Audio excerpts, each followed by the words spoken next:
Hello and welcome back to the Book Marketing Tips and Author Success Podcast. This is Penny Sansevieri. And Amy Cornell. We are so excited to be back for another show. And by the way, we want to thank you all for your feedback. We have such amazing listeners. We posted a wrong show. Well, I say we, it was actually me.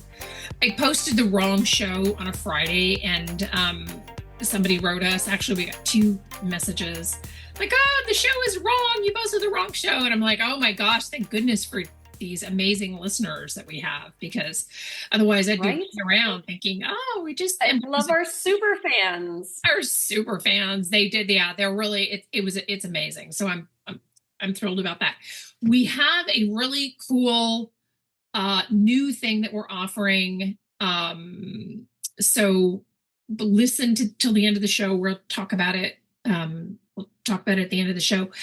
I wanted to, I don't know, it's a hard conversation to have sometimes, but scammers and hacks, people and hacks being, so scammers, we kind of know what that means, but hacks being people who are in the industry just trying to get an author's money, which I don't know really how else to phrase that. But they're everywhere, it seems. And the genesis of this idea for this podcast was I was listening to a talk for a group of predominantly fiction authors. And the speaker was telling them the first thing that they should do, the first thing right out of the gate, the first marketing thing that they should do is write a press release, send it to all the big media across the country to get placement, to get like on the show, right? And listen, I am a huge fan of dreaming big, but you also have to have a dose of realism, which I realize is hard in a space that doesn't really support realistic thinking. I mean, we're living in a fantasy world. I know. Yeah. And I think that it's really, I was texting Amy while I was listening to this speaker, and I'm just like, it's really hard for me sometimes to keep my mouth shut. Like that is a learned skill that I'm still trying to master. But and again, huge fan of dreaming big. I think the first piece of this is understand that, going into this with eyes wide open, there are people that are out there just trying to separate you from their money. And look, there are a lot of really great people that we've worked with, a lot of really great service providers in the industry that we recommend. If you ever are at loss for a recommendation of, something, feel free to reach out to us. If I don't know them, then I will tell you. But if I recommend somebody, it's probably somebody that I've used in almost every case. It's somebody that I've used myself. And I would say that the first thing that you want to do is follow people that you trust in the industry, like Jane Friedman. We cite her a lot in the podcast that we do. Her newsletter, both the newsletter that she publishes, I think weekly, and then the hot sheet, which comes out bi-weekly, I want to say that it comes out, is a great resource of information. And then obviously I just taught for the Alliance of Independent Authors. I love that group. I think they are great. They do a lot of industry vetting, and I don't know how open they are to getting any, but I recommend join these organizations too. I don't know how open they are to getting an email from just an author out of the blue, like, oh, what do you know about such and such? But I'm sure that, that's what they're there for, right? IBPA is another really great group, and they are absolutely, like, if you're having trouble with, if you encountered somebody, and we're going to talk through more of this, like if you encountered somebody that feels, and the relationship starts to feel a little bit squirrely, reach out to organizations. You're always welcome to email us and ask us, because I will, as you all know, both Amy and I will tell you the flat out truth. Our podcast, when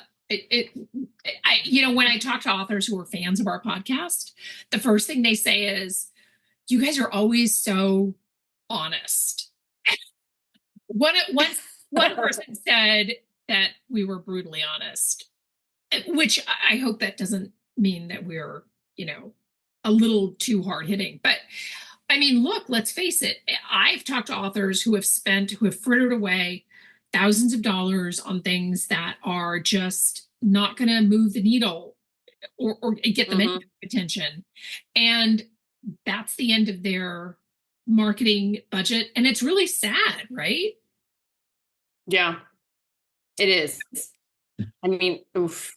Sorry. Yeah. I'm like, as you're saying all this, it's like we probably see issues weekly, wouldn't you say, Penny? Oh, for sure. Of something, something shady or another.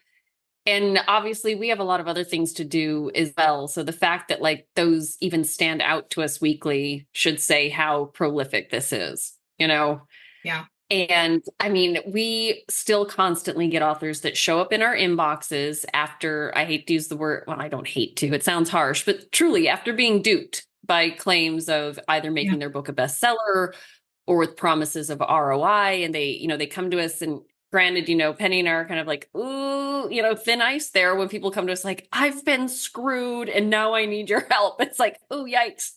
Yeah. Yeah. Truly, you really have to be careful with the fine print, Yeah. And honestly, oh, go ahead. No, go ahead. No, the fine print, I think, is something that a lot of authors overlook because we talk about it a lot. There's plenty of people, both like with companies on the up and up and then straight up scams that very much intentionally prey on hopes and dreams of success. And they step into those roles where they're like, okay, we know authors want this. How can we sell that, in a way that will make us money?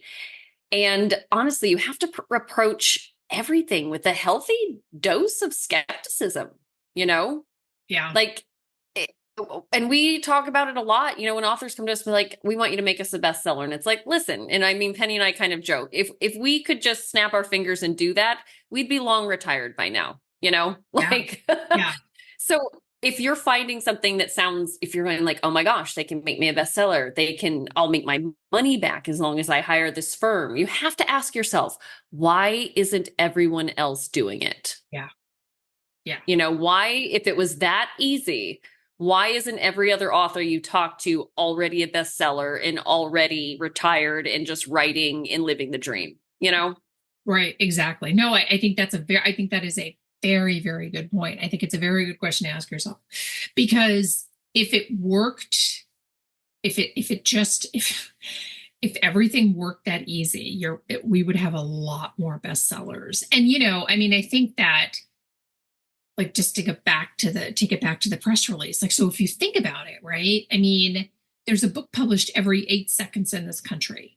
Okay. So imagine if everyone who published a book issued a press release about it. I mean, could you, I mean, that is just unfathomable to me. Right. Right. The amount of email that would generate. I mean, could you imagine? And, press releases just, the majority of them get flat out ignored. And the alternative, a better alternative to that is email pitching, with a great subject line and a straightforward but not lengthy pitch. And we've done shows on this, so we're not going to spend a ton of time talking about that. We won't go too far down the pitching rabbit hole, but it's definitely worth, go back through some of our older shows. And I think that the other thing to note about this is that they're very crafty, right? So we've, they're spoofing emails. I've gotten a couple of emails now from people pretending to be KDP from Amazon. And they want to turn my book into a movie, right? And again, they want to turn one of my book marketing books into a movie, which just, sorry. Right? Which just is the craziest thing. And I think that, and in one case, I mean, that one KDP email that I got actually somehow they had spoofed Amazon, which if Amazon can get spoofed, then we're all in trouble, right? But wasn't the email address, Amy, if I'm not mistaken, it was like kdpamazon.com or something. Like it was some dude's name, then it was at kdpamazon.com, which isn't a legitimate Amazon email, but somehow they managed to copy or something or get that domain I name. know. They could get that email address. I mean, it's crazy Right? links that they will go to.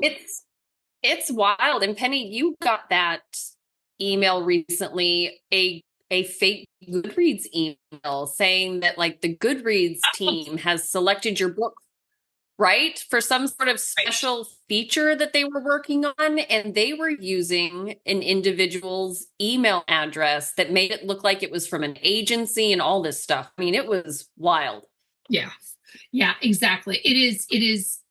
It really is crazy to the lengths that they will go to. And, it's actually, it's not really just crazy. It's actually insulting because they just assume that authors are just gullible and just going to jump into this. And I understand that when you dangle fame or the possibility of a movie deal, like I get how alluring that is. But before you jump in, make sure that you have verified. Like, for example, if you get an email like that from pretending to be Amazon KDP or Amazon just in general, try to get on the phone with Amazon. I know that it's hard to get on the phone with Amazon because they have a lot of their chat is managed by AI, which just makes me crazy. But, generally speaking, movie deals do not start with somebody emailing you from Amazon saying, we want to turn your book into like that. That's just not how that's not how those happen. Money is always a big indicator. So a lot of times these emails will also include, how much money it's going to cost you, or that you have to create a book trailer. So there was a company that's not Amazon related. So just to be clear, and there was like, I think it was 2 years ago. And the guy was really persistent with me. And he was like, for $20,000, $20,000, right? That was the movie budget, or I think that was the initial movie budget for the first Halloween movie. Like, maybe it was $7,000, right? I mean, and I get that was like the 1970s, like whatever, but $20,000 to create a trailer of your book so that they could pitch you to become a movie. That isn't a thing. That's not how movies are created. So it is, we'll turn your book into a screenplay and then we can pitch it for a movie. It's like I understand that some movies are purchased, or their inception is a screenplay. Like I get it. But I think you really have to ask yourself, I mean, I've had authors come to me and say, I invested whatever it was, $10,000, $7,000, whatever, to turn this book into a screenplay. And the book is on Amazon with a terrible cover and one really bad review. No one is going to turn that book into a movie. I mean, again, I realize that we're sitting here, in objectivity heaven, right? We can be objective because this is something that we see all the time. It's hard when somebody comes to you. I mean, I got a big laugh out of the fake KDP people wanting to turn my book marketing book into a movie. I'm like, that is just, I love the fact that you actually sent that email and didn't probably bust up laughing, thinking this is the dumbest thing. And if this person, if this person bites, then they are just dumber than dirt. Like, but there are other scams because you and I have seen those too. And Amy and I are so after this. Like, I feel like for Halloween, we should just have, and as we're recording this, by the time this hits, it's going to be after Halloween. So maybe next year, but we should have like capes or something, because sometimes I feel like we're a little bit the Cape Crusaders, because we get an email from somebody and I forget who it was. Oh yeah. This gal, she said that this company has been working and she's been paying them monthly to turn her book into a movie. Right. And remember, and you were like, you have to call this company. And I think it was a publicist or something. It was the craziest thing. So I wrote to them, and of course they never wrote me back because I think I was, a jackass in my email, just like, how dare you take money? But we don't want to make this our life's work, but we do chase people because we think that it's just, I mean, and I don't mean to speak for Amy, but I know we feel the same way. Mm-hmm. We're tired of these scammers. And I think bad advice is right up there with, with these scammers. Like the press release lecture that I was sitting in, where I was just like, I want to beat my head against the wall. Right. Bad advice is just like, in my opinion, is just like getting scammed. And unfortunately, you don't really know that it's bad advice until you've done it. And then you're like, well, that was bad advice. And that's why I say you really want to align yourself with people. Take some classes, get out there and learn some stuff, right? Get a Right. sense of, I'm not saying that you have to go to a writers group meeting every week or once a month or whatever. Just connect with people so that you can spot bad advice before you go down that rabbit hole. I mean, Amy, I know I've been sort of rambling on about this, but no, it's true. And I agree with you. I agree with you, Penny. I think the bad advice one is almost more offensive because typically those entities have established themselves as somebody that should be a trusted resource. You know what I mean? It's not like a scammer that comes out of the woodwork to send you an email to see if you're willing to fall for it. You know what I mean? Like, these people are operating as if they know what they're doing. And it's a huge problem. I mean, this is almost even like hard to talk about because I'm still not over it. Sounds very dramatic. Oh my gosh, I know what you're going to talk about. This breaks my heart. But truly, we had a client recently that got a very, very harsh review on Amazon. It was a 1-star. It was about editing problems and a few other problems. And I will say the reviewer, they weren't unnecessarily caustic for these problems to exist. I will say they did word it in a way. I mean, they didn't pull any punches. But the fact that these kind of errors and problems exist in the first place in a book that was published through an organization that is calling themselves a publisher just makes me so mad. In theory, this is someone who is saying, come to me. I will help you produce your book. I will get it up on Amazon. We'll do all the things. And authors expect to be able to trust these people, know? And publishers, they really are supposed to ensure the best version of a product goes up on Amazon. Yes. At the bare minimum, we can't fault them for not doing all the marketing things. It's like, honestly, let us step in. We love that. You stay in your lane, we stay in ours. But they really should be putting the best product possible up on Amazon for the author to take it from there. And clearly that doesn't always happen. And that didn't happen for this author. And now they are saddled with this review that essentially called out problems that I would say is on the publisher, in this case. Yeah. Yeah, exactly. That, when you showed that to me, I mean, that was heartbreaking. Because first off, this author is just, I mean, we're very lucky that we get to work with a lot of just everyone that we love them. I mean, they become part of our family. This really broke my heart. Like, this was just so sad. And then you had brought this to my attention. Didn't we have an author talk about the book description one? Because that one was just like, I mean, that was also sad, but it's fixable. But it just made me want to beat my head against the wall. Yes. So the author they have a paperback, a hardback, a Kindle edition. They also have a publisher. So this person is in charge of putting their book up on Amazon for them. Yes. This is not a KDP author. So the publisher is the gatekeeper to the Amazon account that is in control of this book. So I want to make that very clear. And each format of the book had a different version of the description, but not in a cool strategic way, in a very clumsy, poorly thought out way. They crammed their author bio in the description. It was one big massive block of text. It was just all sorts of wrong. The Kindle description was maybe 2 or 3 sentences, while the others were these like long, drawn out, clunky, let's smash the author bio. I mean, it was like somebody closed their eyes and started just slamming on their computer, their keyboard, to see what came out of it, and then clicked publish.